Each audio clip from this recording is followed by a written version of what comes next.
Karimnagar municipal పరిధిలో పనిచేస్తున్న కార్మికుల ఆరోగ్య భద్రతను ఎంతగానో పెంపొందించేందుకు మున్సిపల్ కార్పొరేషన్ కీలక చర్యలు చేపట్టింది.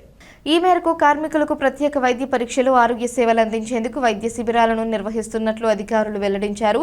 పీపీఈ కిట్ల పంపిణీ కార్యక్రమంలో పాల్గొన్న మున్సిపల్ కార్పొరేషన్ ప్రత్యేక అధికారి పమేలా సత్పతి మాట్లాడుతూ, నగర పరిశుభ్రత కోసం నిరంతరం సేవలు అందిస్తున్న కార్మికులు, కార్మిక సిబ్బంది ఆరోగ్యం అత్యంత ప్రాధాన్యమని తెలిపారు.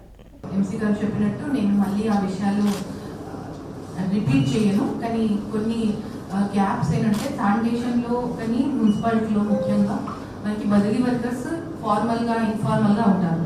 సో బదిలీ వర్కర్స్ అంటే కొంత మన నోటీస్లో ఉంటారు, ఓల్డ్ ఏజ్ అయిపోయారు కాబట్టి వాళ్ళ బదులు వాళ్ళ పిల్లలు వస్తారు, అల్లుడు వస్తారు, ఇంకా ఎవరి రిలేటివ్స్ వస్తారు, కొంత మన నోటీస్లో కూడా ఉండవు.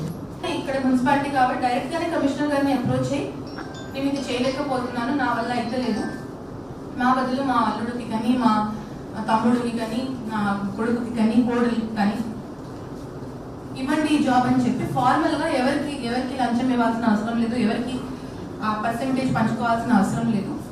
మీరు ఫార్మల్గా వాళ్ళని పెట్టించి కనీసం వాళ్ళకి ఏమైనా ప్రమాదం జరిగితే ఆ ఇంటికి, ఆ కుటుంబంకి ఆ ఇన్సూరెన్స్ అమౌంట్ అన్నా వస్తుంది.